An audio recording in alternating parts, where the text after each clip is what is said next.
حضرت مریم صلوات اللہ علیہ کی شخصیت ہے، جن کے متعلق بہت زیادہ قرآن کریم میں تذکرہ آیا ہے، اور پوری ایک سورہ کا نام بھی مریم ہے۔ اور ایک تو کرسچنز نے جو مسیحی جو ہیں انہوں نے حضرت مریم صلوات اللہ علیہ کو جو ہے وہ خدا کا درجہ دیا، جس طرح تثلیث کے اندر روح القدس بھی بعض کہتے ہیں کہ روح القدس حضرت عیسیٰ علیہ السلام اور خداوند متعال یہ تین ہیں، بعض کہتے ہیں کہ حضرت مریم صلوات اللہ علیہ، عیسیٰ اور حضرت عیسیٰ علیہ السلام اور خداوند متعال یہ تثلیث یہ تین مل کے بنتے، ٹھیک ہے، یعنی یہ تین خدائی والا نظریہ وجود میں ہے، جو خود ایک بہت بڑا انحراف تھا اور ہے اعتقادی لحاظ سے، کہ یعنی وہ خداوند متعال کہ جو لم یلد ولم یولد ہے، اور جس نے نہ جس کو کسی نے جنا ہے نہ اس نے کسی کو جنا ہے، اس خداوند متعال کی طرف باپ کی نسبت دینا، بیٹے کی نسبت دینا، اس وجہ سے خداوند متعال نے اس موضوع کو تفصیل کے ساتھ تذکرہ کیا کہ حضرت عیسیٰ علیہ السلام کی مثال حضرت آدم کی طرح ہی ہے، جس طرح حضرت آدم علیہ السلام بن ماں اور باپ پیدا ہوئے، اللہ تعالیٰ کی نشانی ہے، اسی طرح حضرت عیسیٰ علیہ السلام۔ دیکھیں جو آئیڈیل شخصیات ہوتی ہیں نا، جو نبی ہوتے ہیں، اوصیاء ہوتے ہیں، ولی ہوتے ہیں، اور خصوصاً انبیاء علیہ السلام یا ائمہ خدا علیہ السلام، جن کو اللہ تعالیٰ عصمت دیتا ہے، تو عصمت کے اندر ایک جو مہم ترین پہلو ہوتا ہے وہ یہ کہ معاشرے کے لیے ایک ایسی شخصیت رکھی جائے جو ہر لحاظ سے آئیڈیل ہو، ہر جہت سے آئیڈیل ہو۔ آپ دیکھیں ایک تو اللہ تعالیٰ انبیاء علیہ السلام کو اپنا علم دیتا ہے وحی کی صورت میں، ان کے پاس وحی آتی ہے، وہ پیغام ہوتا ہے ہدایت کا، وہ تھیوری ہوتی ہے جو پھر کتابی شکل میں تورات اور انجیل کی، کیونکہ یہ ہدایت جو ہے یہ اللہ تعالیٰ نے وعدہ کیا ہے اس کا، اور اس کے بغیر انسان سعادت تک نہیں پہنچ سکتا، وہ ہدایت مسٹ ہے۔ اس وجہ سے اللہ تعالیٰ نے واضح طور پہ فرمایا کہ لِكُلِّ قَوْمٍ ہاد، ہر قوم کے لیے ہادی ہے، ہدایت کا بندوبست کیا گیا، ہم نے جس کو بھی پیدا کیا ہے اس کے لیے ہدایت رکھے، اور اس کے اوپر بہت ساری آیات موجود ہیں۔ آپ دیکھیں کہ دوسرا پہلو جو ہوتا ہے جو شخصیت اللہ تعالیٰ چنتا ہے، جس کو یہ سب کچھ دیتا ہے، ہدایت دیتا ہے، اس کو خود آئیڈیل بناتا ہے، اور آئیڈیل ہر لحاظ سے اس کا ایک عنوان جو ہم دیتے ہیں علم الکلام کی بات، اور قرآن کریم نے بھی اس موضوع کو تفصیل کے ساتھ ڈسکس کیا، وہ عصمت کا موضوع ہے، یعنی وہ معصوم ہوتے ہیں یا معصومہ ہوتے ہیں، ان کی زندگی میں کوئی نقص، نہ فکری نقص ہے نہ عملی نقص ہے، تاکہ جو لوگ ان کو فالو کریں ان کو سسٹم پتہ چلے، نظام پتہ چلے زندگی گزارنے کا۔ اگر اسی شخصیت کے اندر نقص ہوگا تو پھر واضح سی بات ہے کہ اس کو جب فالو کیا جائے گا تو پھر انسان سعادت تک نہیں پہنچ سکتا۔ سعادت تک پہنچانے کے لیے، انسان کو فلاح تک پہنچانے کے لیے، کامیابیوں تک پہنچانے کے لیے ایک صاف ستھری تھیوری، یعنی ایسی تھیوری جس کے اندر کسی قسم کا انحراف نہ ہو، کسی قسم کی کجی نہ ہو، کسی قسم کا جھوٹ نہ ہو، ٹھیک ہے، ایک ایسی تھیوری جو انبیاء کو اللہ تعالیٰ دیتا ہے اور وہ آگے نسلوں تک پہنچاتے ہیں، اس کا تحفظ امتوں کا فریضہ ہوتا ہے، جو یہود و نصارہ نے نہیں کیا، اور تورات میں بھی تحریف کی اور انجیل میں بھی تحریف ہوئی۔ دوسرا شخصیات ہوتی ہے، آپ دیکھیں یہودیوں نے ہر بڑی شخصیت جس کا تورات اور پھر انجیل میں بھی تذکرہ ہے اس میں تحریف کی ہے، یا شخصیت کشی کی ہے، ان کو بد کردار ثابت کیا ہے، جس طرح یہود جو تھے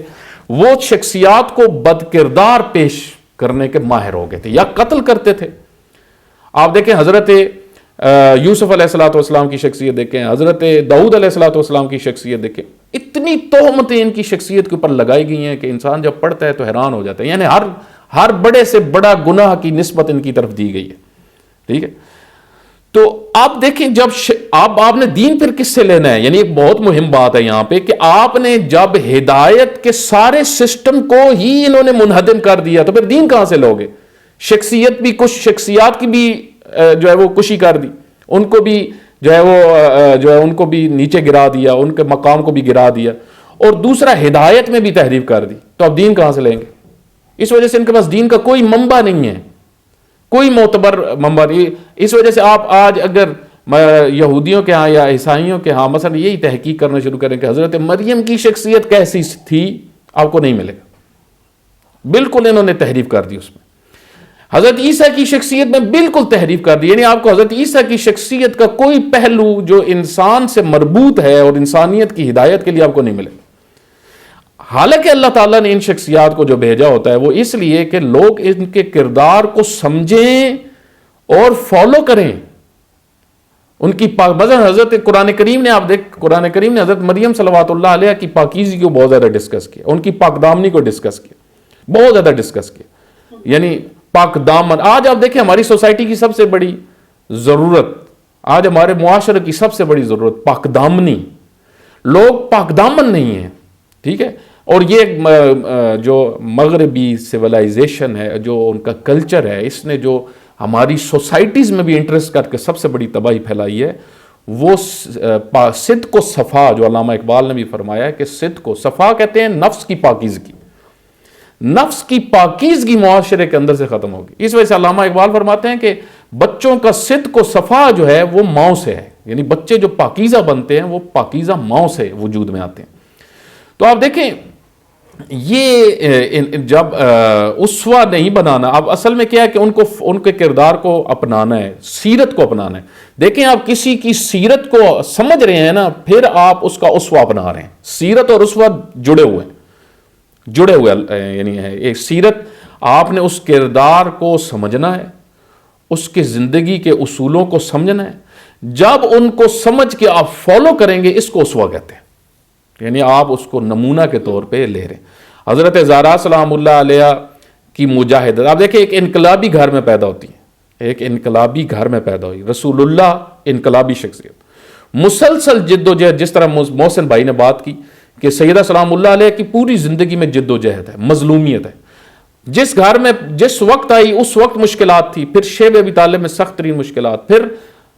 جنگوں میں میدان میں ہوتی تھی، کئی جگہ پہ امیر المومنین کو مشکلات میں دیکھا، زخموں میں دیکھا، جنگ احد خصوصاً. اسی طریقے سے بعد از وفات رسول اللہ صلی اللہ علیہ وسلم اس مرحلے پہ آئی کہ اگر سیدہ سلام اللہ علیہ مقاومت نہ کرتی، کوئی اور تیار نہیں تھا مقاومت کرنے کے لیے. اور آپ دیکھیں کہ یہ جو نیریٹو وجود میں آیا، تشیع کی تعمیر جو ہوئی ہے وہ سیدہ کے قیام سے ہوئی ہے. یعنی ایک نظریہ وجود میں آیا کہ ہر پارٹی کو، ہر گروہ کو، ہر دھڑے کو آپ قبول نہیں کر سکتے، یا جن کے ساتھ لوگ مل جائیں آپ اس کو قبول کرنا شروع کر. آپ دیکھیں سیدہ سلام اللہ علیہ ڈٹی رہی، مقاومت ڈٹی رہی، لیکن اپنے موقف سے پیچھے نہیں ہٹی.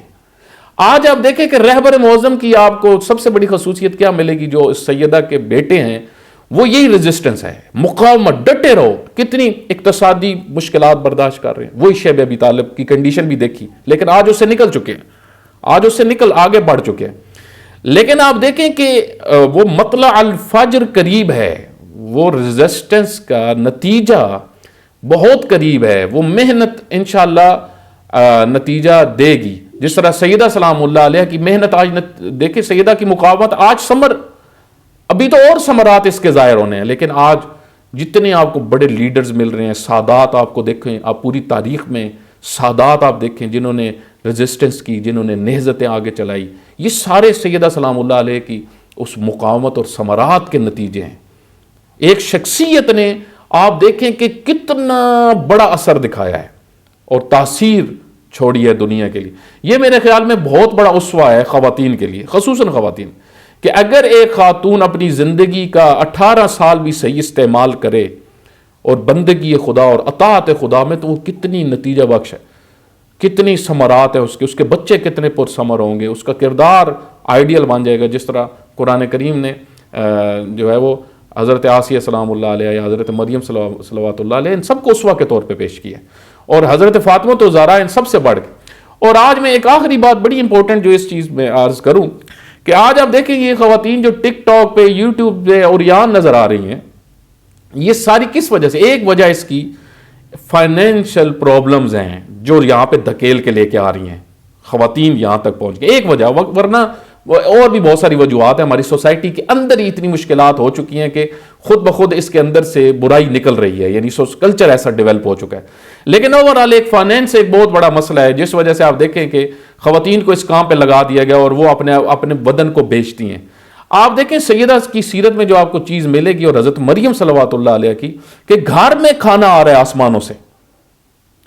یہ نورانیت کا نتیجہ ہے، یہ پاکیزگی کا نتیجہ ہے. جب آپ پاکیزہ ہوں، آپ کے اندر نورانیت ہوگی، آپ کی غذا کا بندوبست، آپ کی ضروریات کا بندوبست اللہ غیب سے کرے گا، بغیر حساب. حضرت مریم نے یہی فرمایا تھا نا کہ بغیر حساب دیتا ہے چاچا زکریا، اے زکریا اللہ تعالیٰ بغیر حساب دیتے ہیں۔ اسی طرح رسول گرامی ایک دن سیدہ کے پاس تشریف لاتے ہیں اور ان کو اپنی سب بیویوں کے گھروں میں گئے، کچھ کھانے کے لیے نہیں ملا، تو جو سیدہ سلام اللہ علیہ کے پاس آئے تو دیکھا کہ سیدہ نے تھوڑا سا گوشت دیا رسول اللہ کو، تو رسول اللہ صلی اللہ علیہ وسلم حیران ہو گئے کہ یہاں پہ تو کھجور بھی کسی کے پاس نہیں ہے اور سیدہ کے پاس گوشت ہے۔ تو اس وقت رسول اللہ صلی اللہ علیہ وسلم نے فرمایا انت مریم لہذہ الامہ، آپ مریم ہو اس امت کے لیے، اور آپ افضل ہو تمام جہان کی خواتین سے، اولین من الاولین للآخرین۔ یعنی سیدہ سلام اللہ علیہ، آپ دیکھیں کہ کئی شواہد ایسے موجود ہیں کہ جب ہر کسی کے گھر میں قحط ہوتا تھا تو اس قحط کے اثرات ہوتے تھے، سیدہ سلام اللہ علیہ کے گھر کا نظام چل رہا ہوتا تھا۔ اس کی وجہ کیا تھی؟ وہ نورانیت ہے، وہ پاکیزگی ہے، اس کے اثرات ہر جہت سے نظر آتے ہیں۔ بہت شکریہ آقا، بہت ہی خوبصورت کنکلوژن آپ نے کیا، بہت شکریہ محسن بھائی، آپ کا بھی سلامت رہیے آپ دونوں، اللہ تعالیٰ آپ کو جزائے خیر دے۔ اور تمام دیکھنے سننے والوں سے اس پیغام کے ساتھ اجازت چاہیں گے کہ اپنی پاکیزگی کو اولین ترجیح دیں۔ جیسے آقا نے بیان فرمایا کہ زندگی کے اگر ہم چند سال بھی پاکیزگی سے گزاریں، اللہ تعالیٰ کی ذات آپ کو وہاں سے نوازتی ہے کہ جہاں سے آپ نے تصور بھی نہیں کیا ہوتا۔ اپنا بہت خیال رکھیے گا، اجازت چاہوں گی۔